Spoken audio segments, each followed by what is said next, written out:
And we have these expectations to take into account, but we also have some lessons, good and bad, from the more than 75 years of history. And this is why we do believe that, especially in challenging times, we will be able to deliver more security, but also more cooperation in a very, very hostile and unpredictable world. Thank you.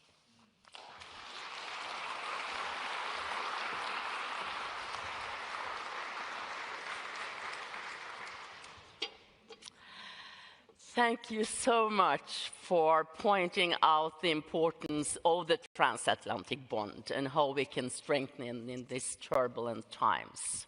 It is a result of hard work, shared interest, and political will, as you said in your remarks. However, we have to reflect on the last week's remarks from Donald Trump and the tough diplomacy around Greenland, and his rather harsh rhetoric to European allies and Canada of being weak. How much has this harmed the trust among the allies? Could you tell a little bit from the headquarters? And how can we heal it? Well, I remember reading, your Prime Minister mentioned, the days of university work and how I remember some of my university lessons that spoke about what is the basis and the strength of alliances in history and in the world. Is it a threat or is it trust? Yeah. And in my view, it has to be both. Yeah. We do share the common goal of providing security, and we have to also work on this with the appropriate level of trust. And I have to say that trust goes both ways. Yeah. But it is true that for many years, actually decades, as Europeans, we got used to US carrying most of the burden in an unacceptable way, maybe acceptable after the Second World War, but practically this has been the source of frustration for so many years and for so many administrations. We also have to be open about this fact. I remember the first time I joined a ministerial meeting, it was Ministers of Defense when my country, North Macedonia, was still not part of the alliance. But we did support NATO in Afghanistan and in Iraq previously.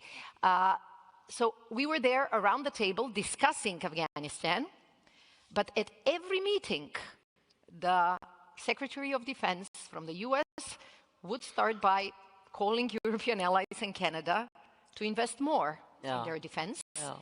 And some European colleagues saying, yes, we agree, but we cannot do it now. And this has been going on for too long. I remember some people were quoting JFK in '63, talking more or less about the same frustration from the other side of the Atlantic, that countries which are moving forward in terms of economy, in terms of capacities, are not willing to in a way, finance appropriately and invest in their security. So we have approached this problem in The Hague in a very pragmatic way.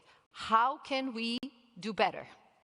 How can we invest in the trust by saying that European allies in Canada are doing more? And there is a clear sense, and I would say even understanding and consensus among all allies, that we will continue to develop, you called it previously European pillar of NATO, European defense within NATO, and this balance sharing, actually balance shifting, will strengthen the alliance. It will not weaken it.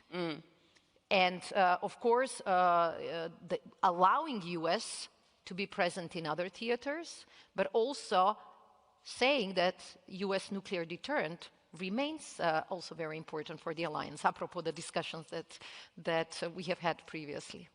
Yeah, I think it was Donald Tusk who said it's not fair that 500 million Europeans are asking 300 million Americans to defend them against 140 million Russians. You're absolutely right. And I think it's time to step up.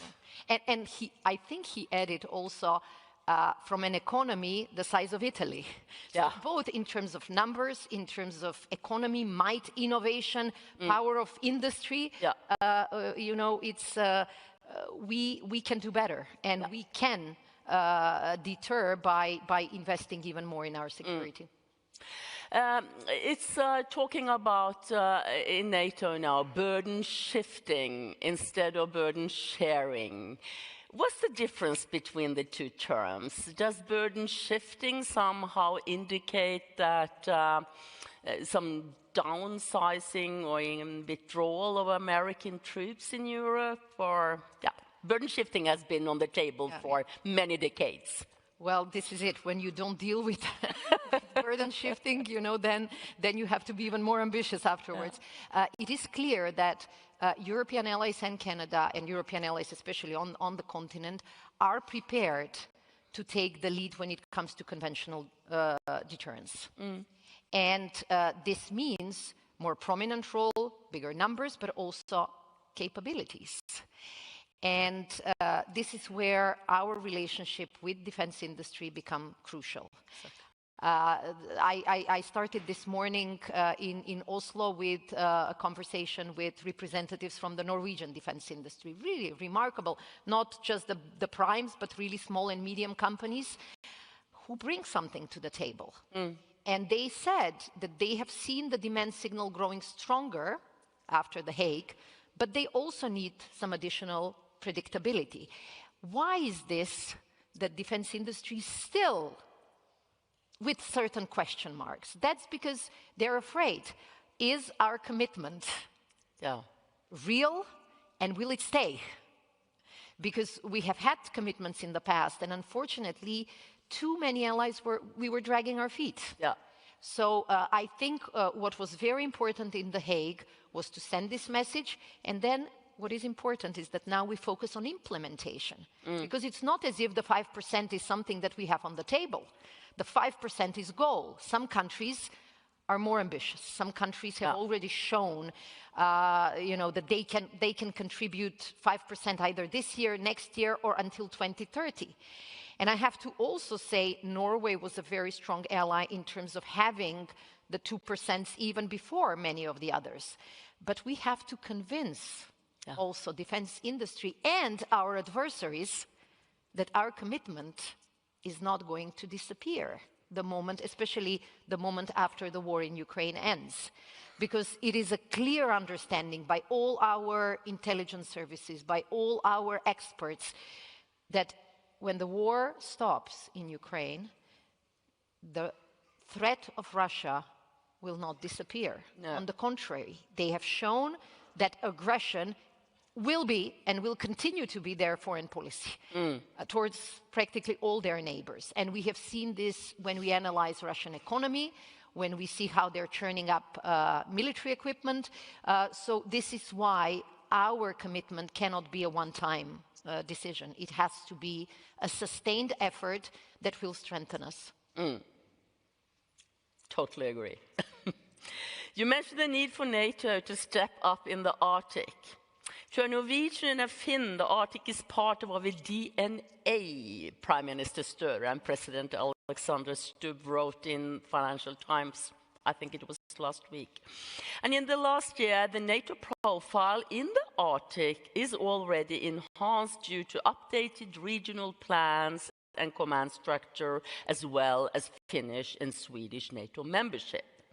So what more could you do, or should NATO do, without diverting critical resources from other key priorities, as Ukraine? Well, you're absolutely right that for you, Arctic was never too high or too north. We live there. And we have always counted on Norway to be our eyes and ears when it comes to this region. But it is true that there was hesitation, you know, on behalf of even Arctic nations, on how should NATO be involved. It was predominantly seen more as a national exercise, national responsibility. This thinking has changed. And what we have seen because of Russian presence, because of Russian activities there, is that we have to be more united and we have to have a more coordinated response there. 7 out of 8 Arctic nations in the world are NATO allies. Exactly. So it is our, front yard in a way. And what is necessary, of course, is for us to have not only more knowledge, more situational awareness, but also more presence and more capabilities. And the whole concept of the Hague commitment is not to move our capabilities around, but to increase and strengthen our capabilities. What was different was that even in our defense planning cycle, we had to adjust to looking at Arctic and Arctic capabilities as part of our planning. And the fact that now these countries are part of Norfolk Joint Command responsibility will be extremely helpful. But the idea is not to weaken our defenses elsewhere, but actually to bring more capabilities to the table, and it's definitely capabilities that you don't need elsewhere. I mean, these are all more specialized capabilities, more specialized military exercises, and this is why actually our Arctic allies are a huge resource. Living and fighting in this environment is a completely different ballgame, I was told. And after walking in Oslo, which is probably a very, very mild version of this, I can understand. Yes, almost no snow these days. Yes. But we have to end by talking a little bit about the agenda for the upcoming Ankara summit of NATO this summer. The allies will meet again, and will it be assessment of how far you have, we have reached the commitments from Hague? What other topics will be on the agenda, do you know? The Secretary General, when we were preparing for The Hague, he was very clear, not only in the discussions about the summit, but even discussions referring to NATO internal reorganizations. His goal, and maybe this is his Prime Minister's experience speaking, is we have to focus on our core business. Yeah. And it was an additional argument for him also to advocate stronger cooperation with the EU. Why? Because there are areas in which EU is actually better positioned with more know-how, and we shouldn't just repeat what they know better. So it should really be a cooperation. But NATO has to focus on what we know best, and probably we are the only ones with the DNA and the history and the experiences, good and bad, of actually command and control, defining military capability and conducting operations.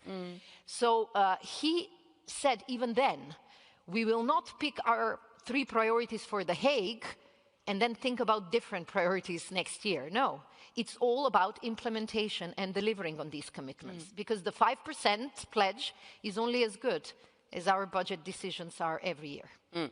If we don't follow up, they will actually become a vulnerability.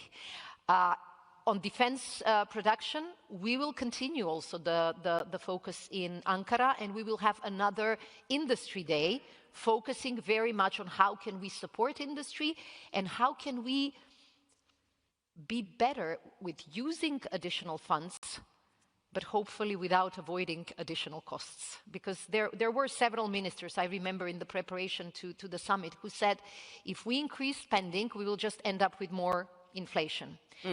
So this is why our message to allies was, let's do more joint procurements, let's try to cooperate more, and let's insist on more innovative solutions in looking for the right capability targets. So this will also be high on the agenda. And the third element, this is what we do every day. I mean, we push allies to do even more on supporting Ukraine. And we just had 2 very important NAC sessions focusing on how can we support Ukraine so that they can really negotiate with more assurances and more strength on their side. And trust me, especially on issues such as air defenses, the situation is and was dire. Yeah. And this is something where I cannot avoid mentioning again Norway. The fact that you were able to use also your defense industry to support, but you were also, I think, a leader in terms of supporting financial package for the so-called prioritized Ukraine requirement list, which basically delivered ammunition and air defenses to Ukraine as we speak. So very quickly, this saved lives. It saved lives on the battlefield. It saved lives in Ukrainian cities, and we know that the focus now is on the peace process. But we also know that we have to continue with this support, because as you could see even today, the fighting has not stopped, and the attacks, especially on civilian and energy infrastructure, have only picked up. So these three things will be our focus as we head towards Ankara as well. Thank you so much for a very inspiring and interesting conversation. Thank you for the invitation. And good luck with your important task to keep us safe. Thank you. It's great, very nice. Thank you. So we will now have a short break, 15 minutes or a leg stretch, before we go back and listen to an expert panel on the MAGA world order. Please be back in 15 minutes.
Ladies and gentlemen, please take your seats as the conference will start momentarily. Thank you.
For the next panel, the MAGA World Order and Consequences for the Transatlantic Partnership, please welcome on stage Janne Haaland Matlari, professor at the University of Oslo and the Norwegian National Defence University College.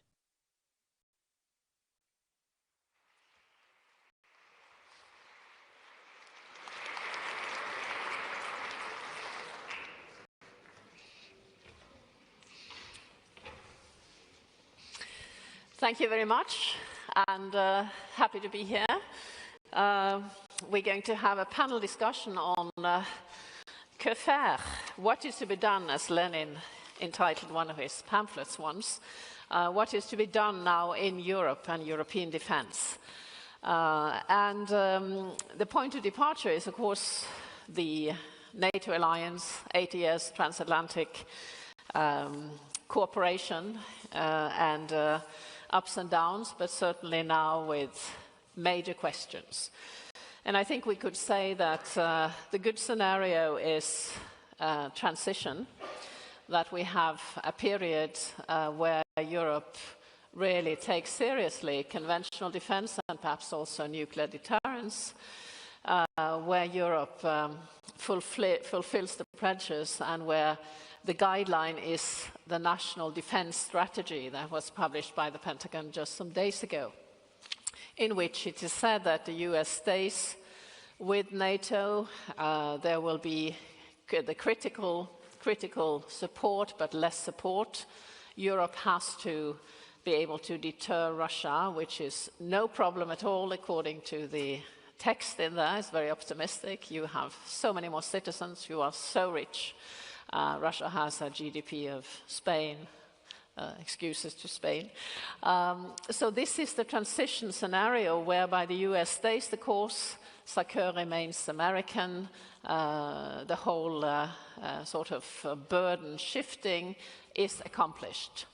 But then there is, of course, a rupture scenario which is lurking behind this, in which the commander-in-chief, the president, decides to maybe do a second round of Greenland expansionism or some other venture which makes it imperative that Europeans say, no, we cannot abide by this, we cannot swallow this, we cannot pretend that nothing has happened.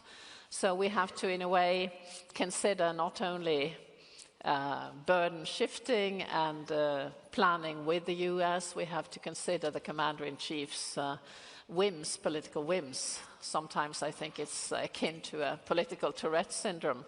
Something just comes that is completely unexpected. So clearly we can't be naive in Europe and say everything will be plain sailing. So what I want my panel to comment on is exactly what should Europe do now? What strategy should Europe adopt? Because clearly one doesn't deter Russia by conferences, by good sort of rhetoric, by talk. Europe has not assumed responsibility for Ukraine, although it's 5 years into the war. And one could think perhaps that would be a natural thing for Europe to do. It's a war in the middle of Europe. Why hasn't Europe assumed responsibility for that? And there isn't any sort of visible leadership stepping forward, despite the fact that we have French-British leadership of the Coalition of the Willing, Ukraine, and we have a Northern European model, perhaps, of European NATO, as was alluded to by our Prime Minister. So I think we are, in a way, we're very good at discussing these issues. We are quite poor at taking action, and deterrence lies in deter of being frightened. So nobody's frightened of conference proceedings. So I want to invite my eminent panel to come to the rostrum and comment on this. What exactly should Europe be doing, and who should do it? Who can lead in Europe? It's not a multinational organization. It is in major capitals that have strategic ability. So my panel consists of Barbara Kuntz, senior researcher at SIPRI in Stockholm. Welcome, Barbara. And she is a new member of NATO. And then Kaush Arha from the Center for Technology and Diplomacy at Purdue University. Please, welcome. And Lieutenant General Ben Hodges, former commanding general of the US Army in Europe. And then Andrew Michta, who is then unable to make the transition, so to speak, transatlantically because his plane was cancelled. So he is very sad about that, because Andrew is a regular at these conferences, and he's always a very valuable comments. So I have taken the liberty of finding some comments that he has just published. And I think I will just start by relating what Andrew would have presumably said had he been sitting here. At least it's his words. He says, "The row over Greenland was a US mistake that will carry with it a penalty as we move forward. That penalty will be a partial loss of trust." And of course, trust is the commodity of any alliance, the most precious commodity in any close alliance, he says. But this is also an opportunity for allies to talk frankly to each other, not in normative, but in geostrategic terms, because alliances are first and foremost about shared threats and shared national interests, with shared values serving as a functional reinforcer, but not a defining one. So that's also what the Prime Minister said. It's about interests, common interests, and common threat picture. And he says, for too long, the biggest European countries have enjoyed a vacation from history being realpolitik, of course. The sudden shock from the row over Greenland should finally wake them up from their complacency and help them realize that their security is deeply connected to the United States. So this is, he says, this is the transition, the benign scenario he envisions. National defense strategy says the same, as I mentioned. We in Europe will be the core of NATO's conventional deterrence and defense under the US strategic umbrella. So now Europeans need to do their best to set aside their bruised egos, stop overreacting to Donald Trump's unpalatable tactics, and remember their countries don't have a relationship with this or that US president or political party, but they have a national relationship with the United States of America. So that was sort of food for thought regarding making the transition scenario a reality, because it's really, I think, very much up to us, not only to Donald Trump. So Ben, would you like to comment on these que faire, what is to be done? Well, first of all, you have to acknowledge that there's a threat, that there's an enemy. And Russia is absolutely at war with Europe. Even if we don't acknowledge it or don't want to believe it or don't take it seriously, the Russians are absolutely at war with us. It sometimes is kind of described as hybrid warfare, but I think that's a terrible name. Hybrid doesn't sound very scary. You think of a hybrid car, it's almost kind of cute. So that will not inspire governments to action. I think gray zone maybe captures it a little bit better because governments are reluctant or unwilling to say, you know, I'm not sure that that really was a Russian ship that tore the cables out of the bottom of the Baltic Sea or between here and Svalbard, or I'm not really sure those are Russian drones that are flying and shutting down every airport in Europe. Who else is doing this? Maybe some teenagers are responsible outside some airports. But I think we're being very naive if we think that this is not the result of Russian influence and Russian design to cause us to lose trust in each other and also to distract us from supporting Ukraine, because that's what this is about. Mm-hmm. The Russians want us in all of our countries, I'm an American that lives in Germany, to please stop supporting Ukraine because those damn Russians are going to shut down Frankfurt Airport or Brussels Airport or Copenhagen Airport.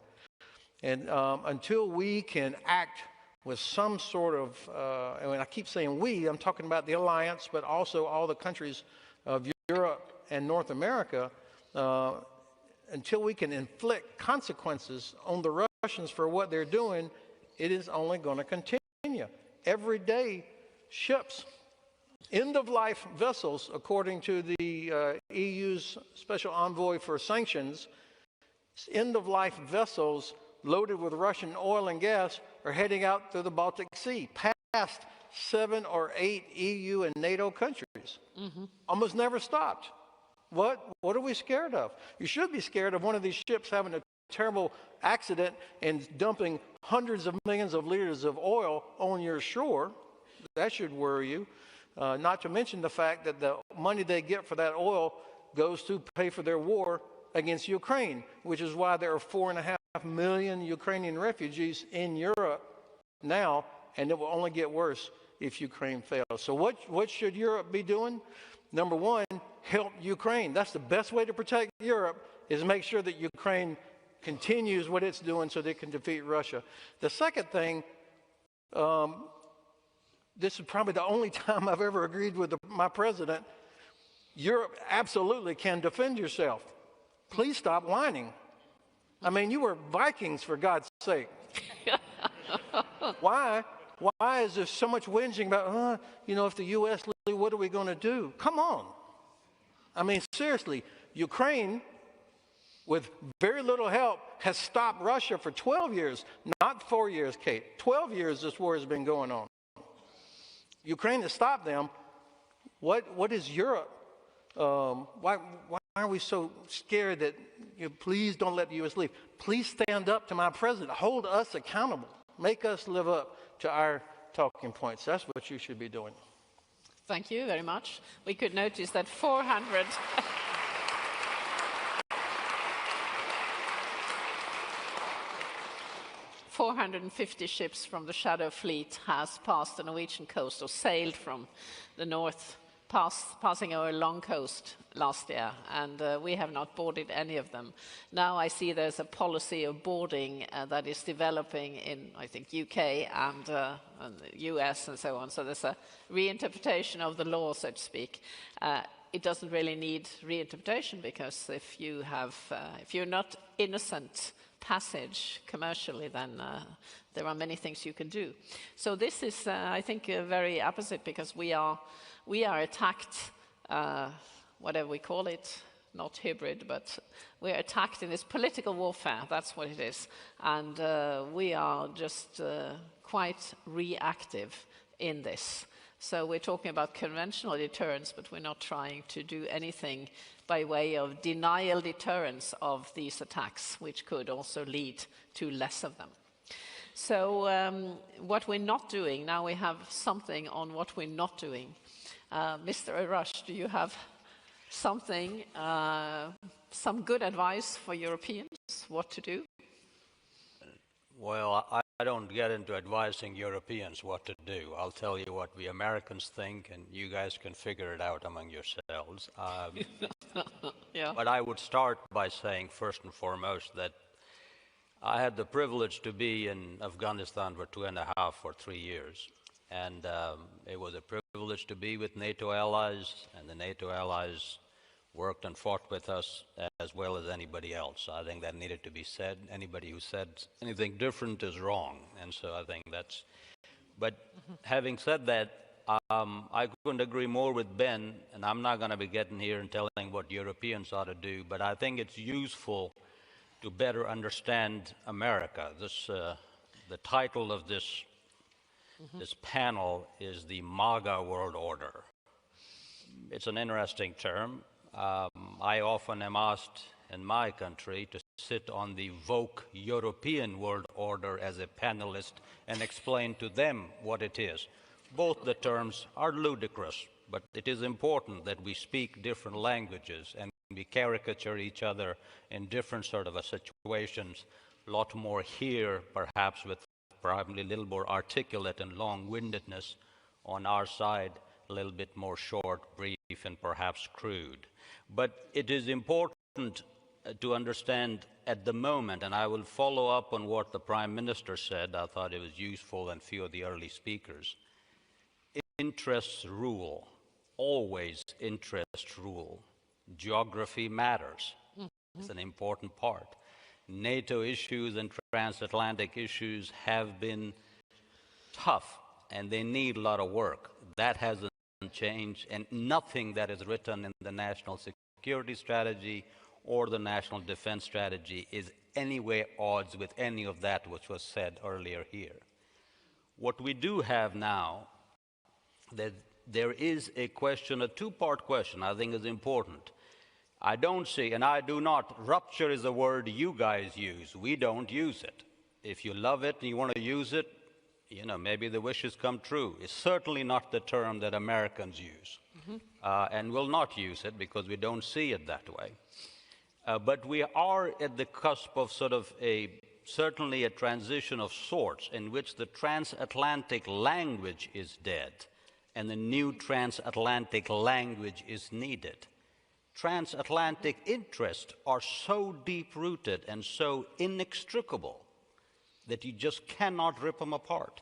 A simple part is, in this country, exactly what my good friend General here said, you have trouble calling Russia an enemy. You have trouble unifying against Russia.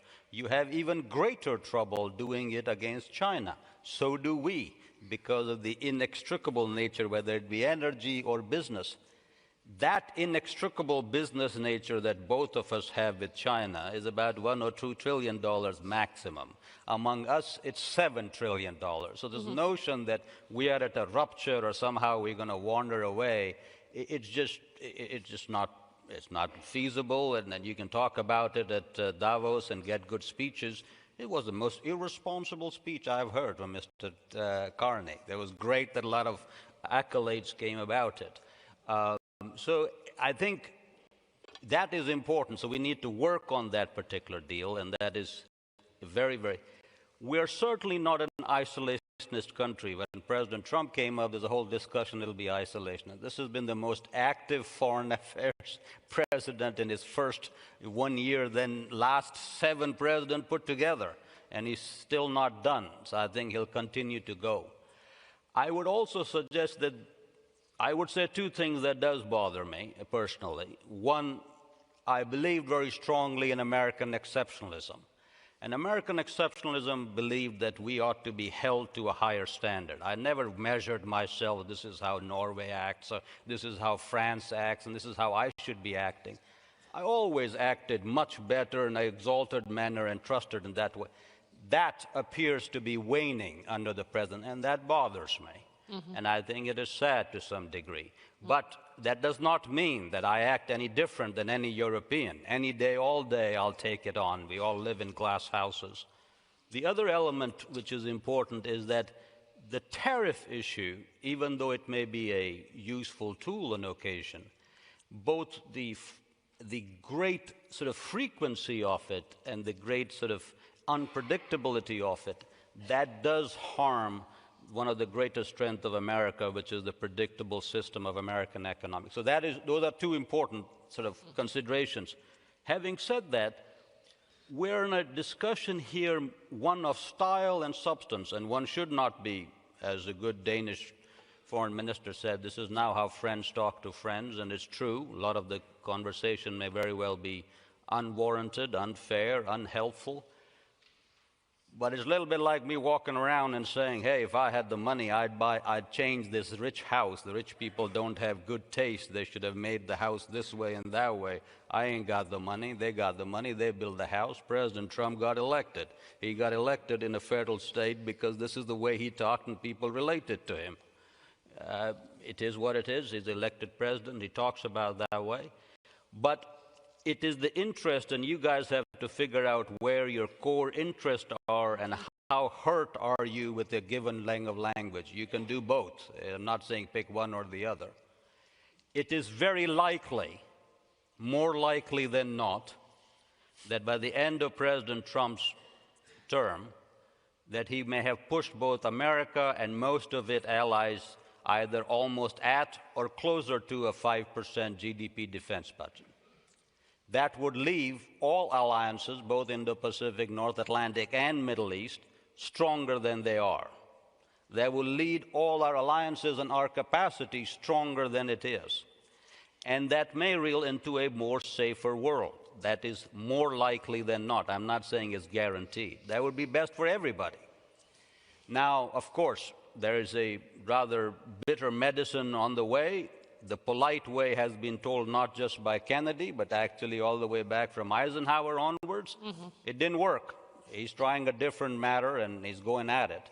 But in that context, everything that was discussed earlier today, and which is an NSS and which is an NDS, and which my good friend, the general, just said, it is very, very consistent. The National Defense and National Security Strategy says that we think Europe should be able to have the conventional might to deter Russia. We, America, will remain as a critical allies and everything else. Nothing that says it abrogates it. That is where Europe ought to be. That's what it says. It takes Israel as a model ally. Talks about again and again, and it wants other allies to be like Israel, to be able to carry the hammer as well they do. If the world after 4 years ended that way, we'd be in a better place than we are today. And I believe that, yes, transatlantic relationship, because of the inextricable nature, would be stronger. I apologize and am concerned about the bitter medicine that comes on the way. One last point on this, because it was mentioned here a lot, which is the high north and security, and directly relevant to Norway. We are at the cusp. In both NSS and NDS, we do not talk enough about the high north or the Arctic. Now, this is an area that comes into all three priority theaters in both the documents. Our Western Hemisphere priority, it comes directly within that specter of our high north. It comes into Indo-Pacific.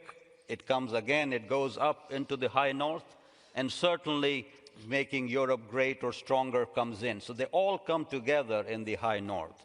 And people like me and others are talking about that, hey, we have a good concept of free and open Indo-Pacific. Let's extend it to the high north, and having a free north, not only Arctic, but the really game changer that happened with Finland and Sweden coming to NATO. So now we have this NATO blanket of Arctic, Baltic countries working together in a free and open north, an extension of free and open Indo-Pacific. I think the opportunities are immense, and if there's an I'm happy to come back to it.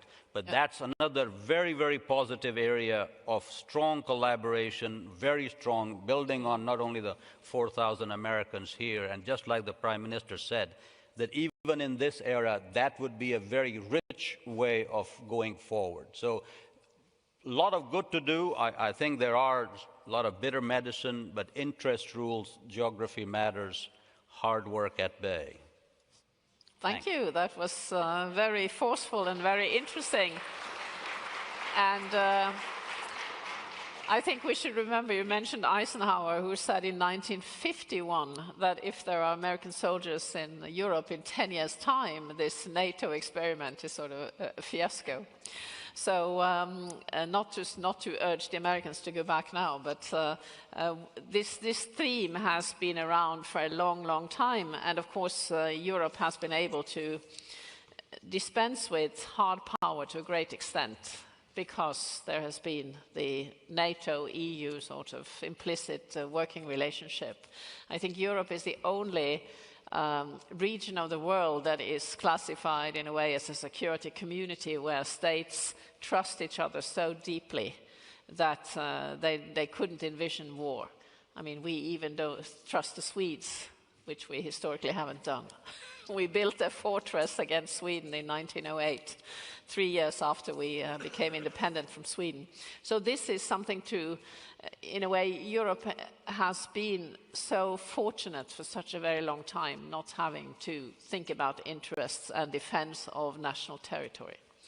But now we have a new member of NATO, Barbara, not personal member, but Sweden is a member. What are your comments on this? Well, I have a lot of comments, and I'm fortunate enough I'm actually born NATO member, though not personal. I think what might be a good starting point for this conversation is the observation that Europe has traditionally been extremely bad at interpreting the United States and reading developments inside the United States. And the level of surprise we see in some quarters now is really an illustration for that. That said, it is also extremely difficult to predict where the United States is headed right now. But the starting point for any European analysis, I believe, has to be that uncertainty is the new normal. And that also means that hoping for the best is simply not a strategy, although I think that has implicitly been, in many European capitals at least, the strategy. What I also believe is fair to assume that Europe will simply not matter that much in the United States. American presidents, American policymakers, and especially the American public, American voters, will simply not be that interested in Europe. And of course, if you're sort of an Atlanticist on the European side of this, you might also have a wrong impression from the outset, because I really do believe that sort of the emotional investment in this transatlantic relationship and the meaning that would ascribe to it was always higher on the European side of the Atlantic than it ever was on the American side. And I think this is a trend that will continue, and that also just the general interest in the United States will go down, because even if Trumpism is perhaps over in 3 years, I think it is also really important to understand, it's at least my personal conviction, that the reasons that led so many people to vote for Trump are structural in the United States and will not go away. And that a lot of this is really US domestic politics, and the question of whether there is a political force, be it the Democrats or some other force, that manages to address the issues that people really care about, and those are not foreign policy issues, and they're not linked to Europe.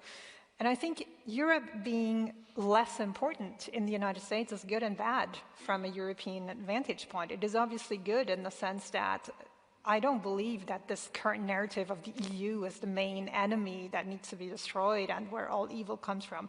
This is not going to fly, because again, I really don't see sort of the average American voter care so much about. The danger with this narrative is more like, what are European populists going to do with this, picking it up in European elections and so on. So in that sense, I do believe that this is a very dangerous narrative, but the danger comes from elsewhere.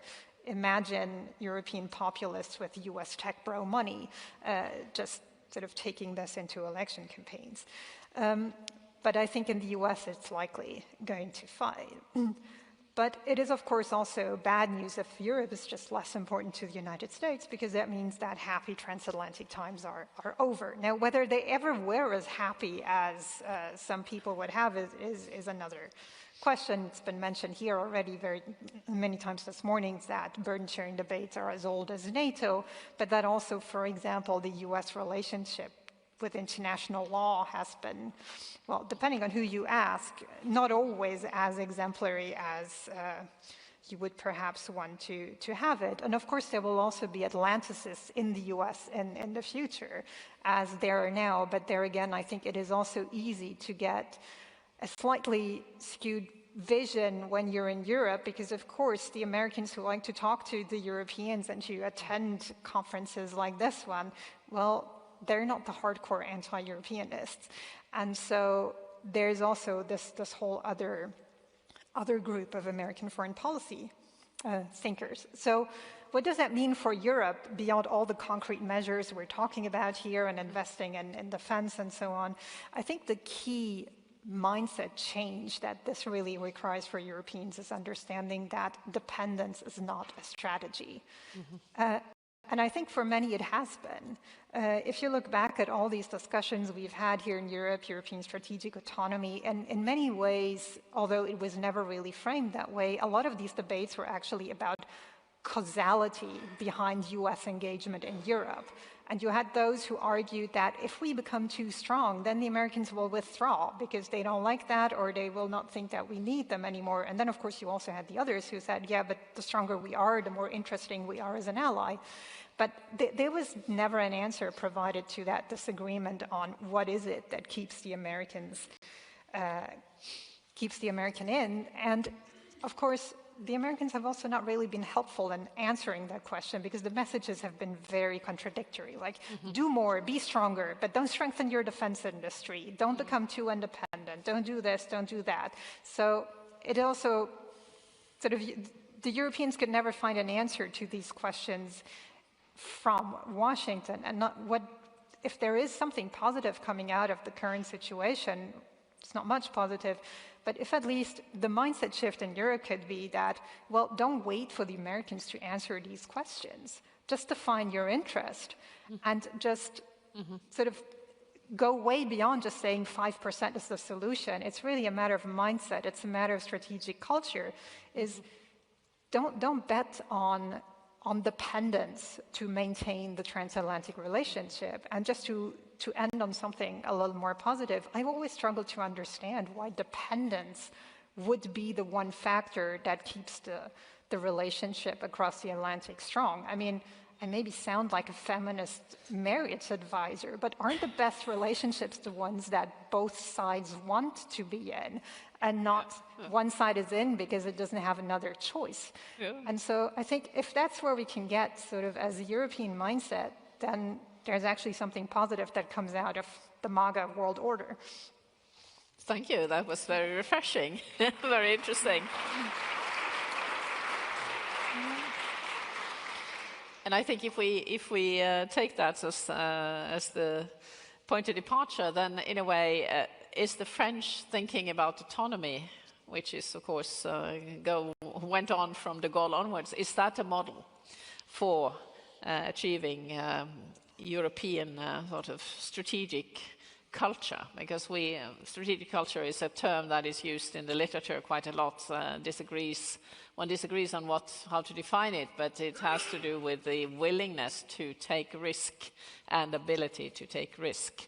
And the only two key states in Europe with some degree of strategic culture that is strong enough, I think, to have a global reach, also the French and the British with their nuclear weapons, and then, of course, German money coming in.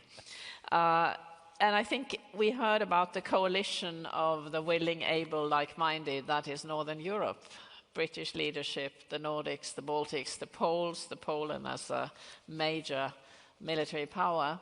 I think this is the only feasible way of showing leadership, of going forward, is that key states decide to do so.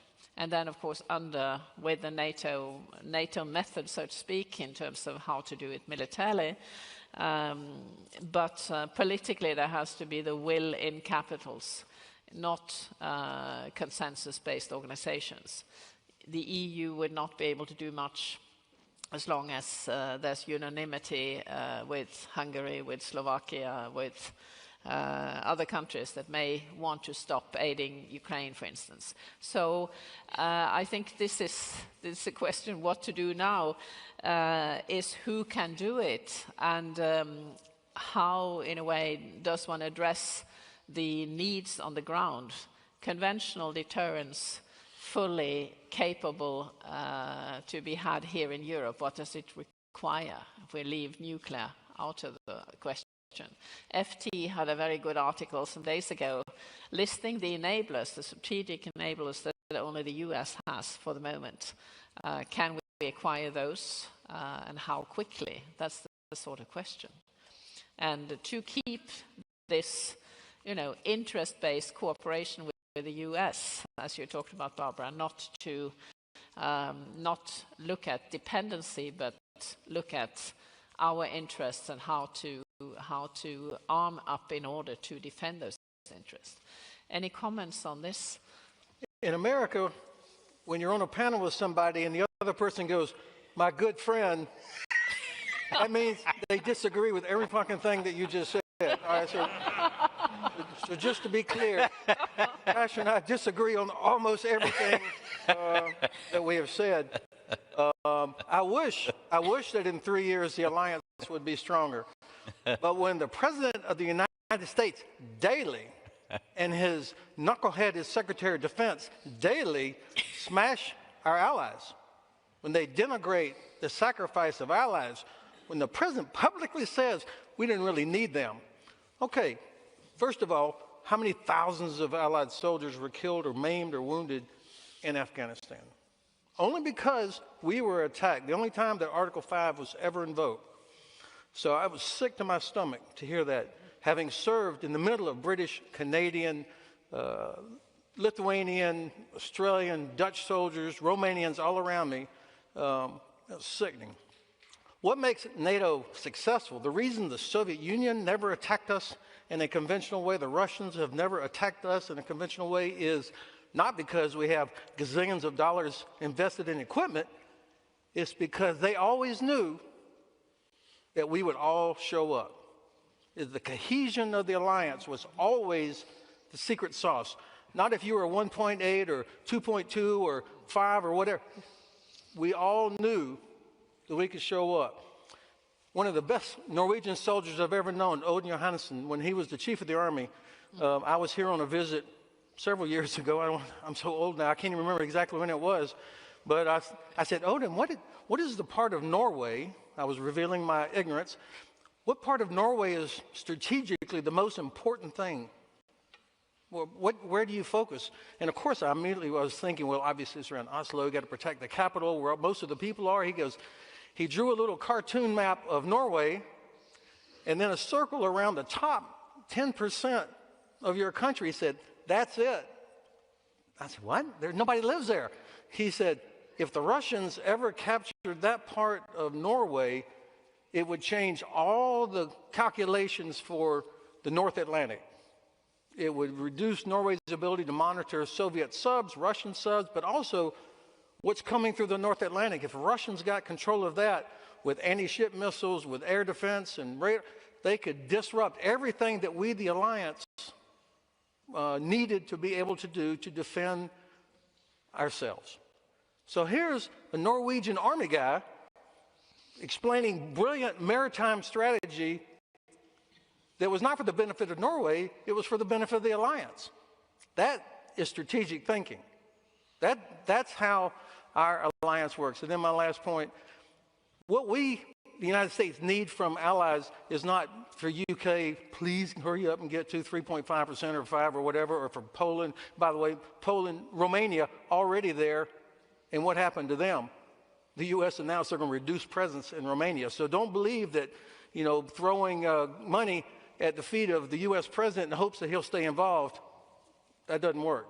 Just like groveling does not work. This famous tanker seizure that happened a few weeks ago, I was impressed. Little tiny helicopters landing on top of a Russian flag tanker in the North Atlantic. I don't even like flying over the Atlantic in a Lufthansa flight. Here these guys are in helicopters in the winter landing on top of a tanker. Okay, well, they didn't fly there from North Carolina.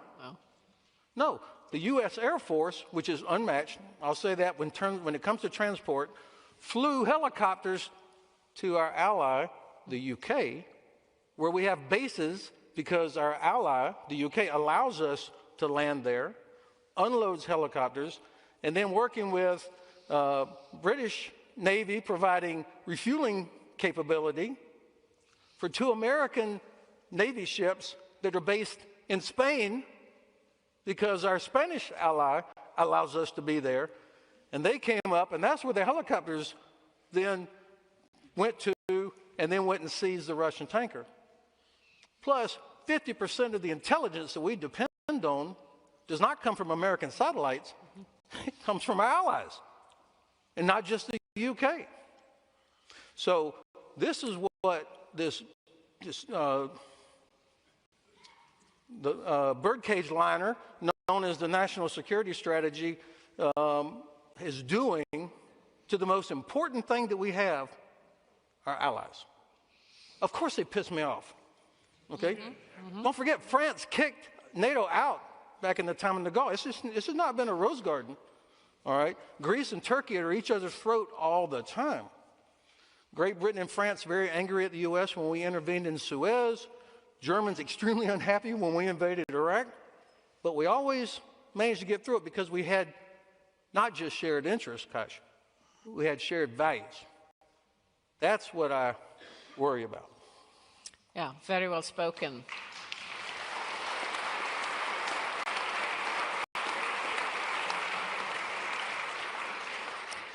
And I think the dilemma for Europe is exactly how to not only contain and deter Putin, but it's containing also Trump's sort of the commander-in-chief and then the fantastic military apparatus below him, which is commanded by him, but which behaves as normal in a wonderful way, in a way. The military cooperation with the US is excellent, continues to be so, while at the same time the man on the top has these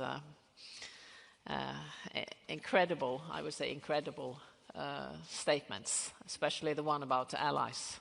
I had a son in Afghanistan, he might have fallen, and what would I have thought when I heard the US president say what he said? So this is the dilemma, how to keep the military cooperation intact while maybe containing or ignoring, I don't know what we should say, many of the statements and policy actions of the US president in the 3 years ahead. Because you said interests, Barbara, of course, if there's a new round about Greenland and sovereignty, then there will be a conflict. If there's a new stab at Canada's independence as a sovereign state, there will certainly be conflict. Because principles about these key issues really matter so much. Do you want to comment on in the debate here? Once again, I would agree with the importance of the alliance and its contribution with my good friend, the General. If I was sitting in my MAGA world, there would be another general who would go equally rightly say about how much America carries the burden and what happens the other side of it, which he would be right just like this general was. And I think both of them are right. Now the question still is, yes, there is hurt. It's palpable here and to my left and palpable in the room. But President Trump, again, you can go one way or the other. What can Europe do? He does appreciate, and he did appreciate by Hague and the 5% commitment. I mean, he said they didn't do it. He came out of it and said, I think they really care about it, and they are going to do it. God bless them. Yes, Romania but that is consistent with the idea that Romania can address with conventional weapons, and we will try to be more on the nuclear and the defense and the spy and the logistics side of it. So these things are not inconsistent. And yes, I think it's important to deal with it in a very importantly credible manner. Credibility of Europe is at stake, not only in Europe itself, but certainly in America and the rest of the world as well. We do work, I mean, values are important, but values oftentimes are more relevant in this discussion than they are in an electoral campaign or when hard facts are done. Interests do carry. They're two sides of the same coin. There is no reason to pitch one over the other, but interests matter. Interests are the reason why you have trouble. If values were so darn important, Ben's point should have been a really easy one, vis-a-vis calling just Russia an enemy. If your values are so damn important, it ought to be real easy to say China is an enemy. You can't, because your interests rule. So don't sit here and give me lectures about values and interest and other side around. So the question comes down on this particular point is, what are the interests and how do you deal with it? You deal with it like Ursula von der Leyen deals with it, in a much more sober, in a restrained. She knows what her points are. She knows what can hit America or not, and what it will cost Europe when he goes into a trade battle. Georgia Maloney knows it. Metz knows it. Kaya Kallas, a good friend, she knows it. The person who doesn't know it is bloody Macron. They've been playing around France first long before we got to the damn game. So don't give me a break. And talking about strategic autonomy, I mean, you really want to have France and Germany be your backup for security on the worst day of Trump? The worst day of Trump? And you want to trade that to France and Germany? If you want, go for it. So the question is, let's just have a little. Mr. Carney comes around and says, we're going to have a rupture. Mr. Carney, Europe said 5%. Mr. Trudeau said, I'm going to meet 2% in 2032. You can't even have a laughable conversation on that. We don't know. So if you really are a middle power that'll say, this is what I'm going to do, then if Canada was even remotely have one more frigate in the north, we may have a different discussion on Greenland. So very important when all this discussion of alliances, this and what, whether it meets 5%, whether you can get conventional or not, it'd be very important that every time Europe speaks, it speaks in a credible manner so people like me and others come around and say, hey, Europe can deliver. There is a broad, she's right, it is a broad, not just a Trump world, a MAGA world, or whichever other world in the democratic world, similarly, that Europe is talk and cannot deliver. You have to change that narrative. That narrative has to be, and I pick one country for that. If you want to take one country that stands in abject counter to that narrative, is damn Finns. They're one of the only people I know who talk less and deliver more. And so the rest of this, you just have a conversation, we ought to be doing more. And so you got to be in a situation that says, here's my conventional deterrence to Russia. I can make it. Let's talk about, can we have a continued idea on nuclear? Do I really need nuclear? Because I really cannot, because even America is having trouble trying to update our nuclear arsenal because the cost is pretty darn high. Yeah. For you guys to come, or you have trouble doing 5%. I don't know when you're going to meet 5%. For you to talk any of the stuff you're talking here, you're talking 10, 15%. You go down 10, 15% discussion, you can kiss social state welfare out. I mean, the whole great Norway living around free and happy. So there are so many issues here. You got to speak in a more credible way. God bless Ursula, Georgia Maloney. It's very funny that the people who are the most sober-minded in Europe are the European ladies. The ones who are most temperamental up and down are the European men who come around and tell us about strategic autonomy. I want him to give a strategic autonomy speech in down Beijing. He gives it to me in Moscow. We give him a strategic autonomy speech giving it. Same thing with the Indians. Now back to the interest point is very important. With the Indians we have now a absolute tariff pitch with 50%. That has not hindered our defense and technology cooperation. It's moving because the interests are so much aligned that they are moving in a side-tackles issue. So credibility, deliverance, I think conventional deterrence in your capacity, deliver it, change the tone, and I think you will find not only under MAGA Trump, but let's say what happens after Trump. We're not going to go back, even if there's a Democratic or Republican, we're not going to go back. This sustainment of this 5%, the commitment, they will stay. We can be in a good place. Let's talk about interest, which does not in any way preclude the value of the values, but let's start with interest so we get a more, just like was talked about, more sound, more balanced, more sustainable alliance as we go forward, and a stronger one for it. Firmly believe in it. That's why I came here. Yeah.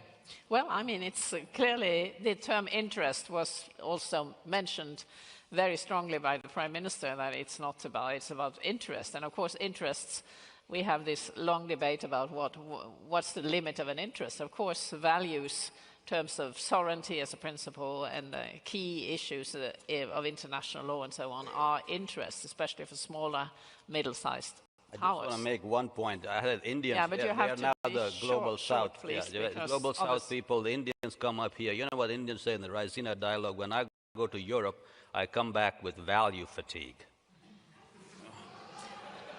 Well, but I think that's not really true. I mean, it's clearly the sort of safeguarding the free world was a major interest throughout the Cold War and throughout NATO's history. So I think it's the interest and the values conflate in defending territory, which is not only the border, but it is the way of life. It is democracy, what we stand for, our way of life. That is, the Norwegian army says, for alt vi og alt vi har, for what we have, but also what we are.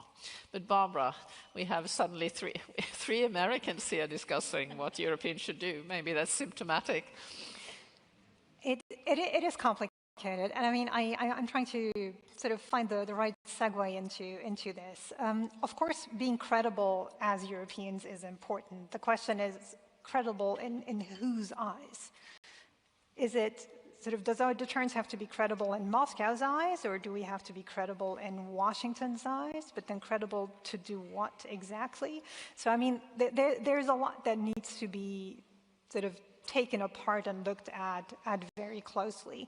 When it comes to the question of whether European countries would prefer to depend on the US rather than France and Germany, I think the answer is obvious. Everybody would prefer the US. Now, the question is, what if the US they are dependent on is a US that threatens to invade Greenland, is a US that threatens to start a major war in the Middle East, and what have you? And this is, I think, the point where, as Europeans, you get to a point where your interest is simply not to depend on the United States again. And I mean, that is the question we're discussing here, is can we trust the United States to be reasonable in the future? And I mean, extrapolations are always difficult. So, but I mean, looking at the current US administration, my personal take is I think I prefer to be dependent on Paris and France, with Paris and Berlin, with all the flaws this has.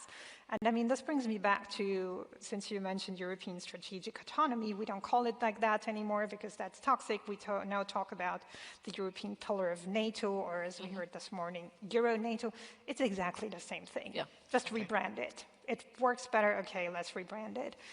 And just to defend my president here, the first pillar of strategic autonomy, understood sort of in the traditional French way, because the French version of strategic autonomy, sort of the notion is much older than the European version. And the first pillar is an independent capacity to analyze the international system, to understand what's going on in the world. And that is something I really, truly believe that Europeans need to attain to. Like all these discussions about capabilities, about 5% or 3.5 or whatever you have, they're all important.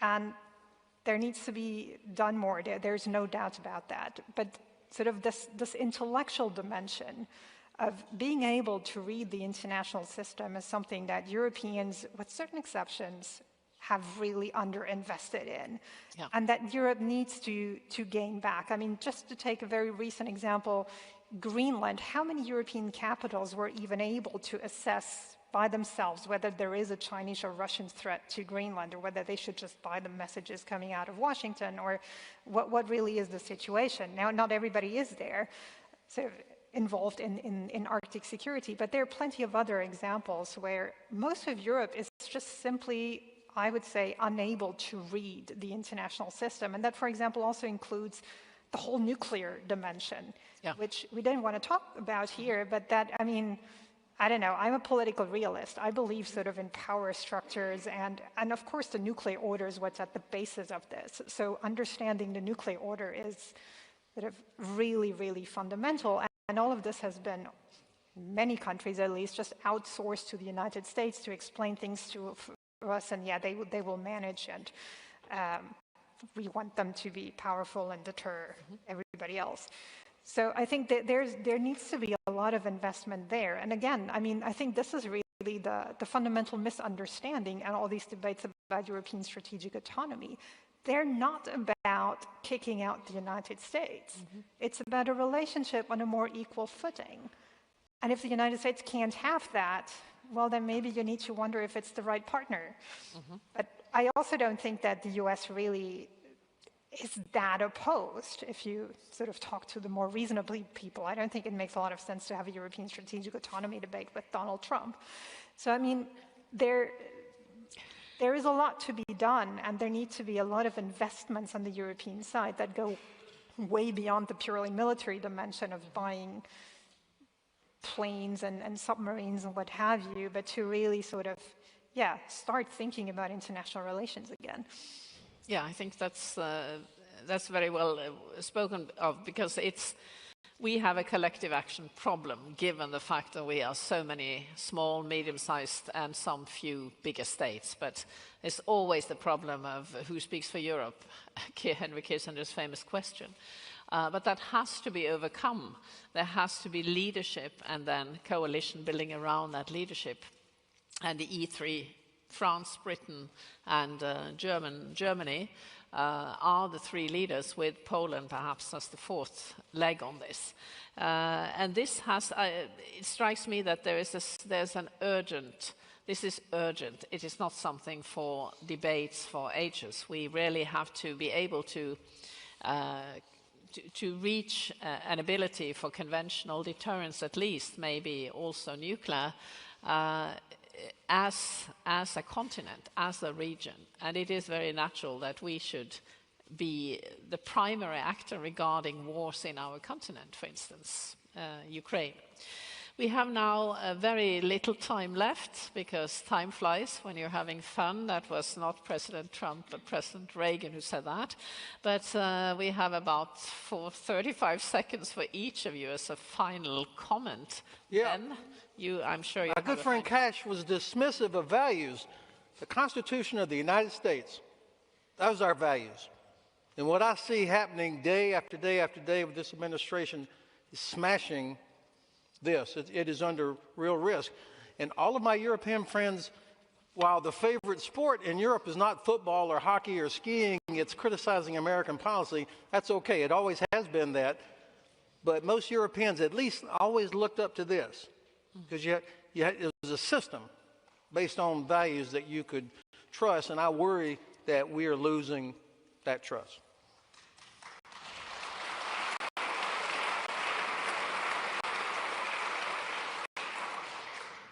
Once again, I would agree with my good general, other than, and in MAGA notion of building up our Constitution, I shall not, but I would agree very strongly that yes, but I believe in that Constitution and American public with my undying stuff, and I'm not made of that little metal that a 4-year term of a president elected fairly by America would diminish the American metal and what that thing is written on, far more than that paper. So I think the demise of our system or our values or our institutions are grossly overrated and certainly not to be discussed. Those are my own issue, and I'm 10 times more worried what's going on in Minneapolis than any damn thing in Arctic North. So I don't have to come here and brandish about my love or for the values. The important thing for Europe is that, very simply, America is strong with a strong Europe. And Europe cannot be strong without a strong America. That is the inherent interest on which these values are based. These values can't exist without it. And the fundamental element is, I can't be strong, I can't do high north without Norway, exactly for the reasons that mentioned here. That is really, really important. At the end of the day, that's what's important, that's what makes the world go round, and that'll continue to be There's nothing under God-given earth that does not change that interest-based commitment. And so we are going to be together too strong.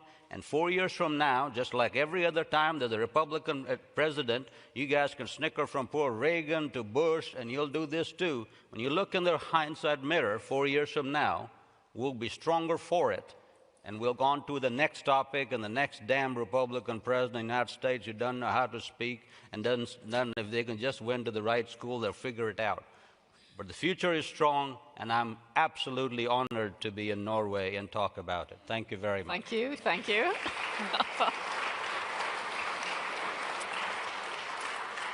Ladies last. Thank you. No, I have to say I am deeply worried by what's going on in the United States, and I'm worried both by what the government is doing, but I'm also, and perhaps even more so, worried by what the opposition is not doing. And what that means, I believe, for Europeans is that you can't hope for the best. That is not a strategy. I would, of course, like the best to materialize, and then in 3 years we can all be friends again and everything is great again. But we need to be prepared for a different scenario, which is very possible. And so don't sit here and waste another 3 years discussing European strategic autonomy or whatever it's called now and not do anything. But prepare for the worst, hope for the best, but don't make that your strategy. Thank you. On this very somber note, I have the...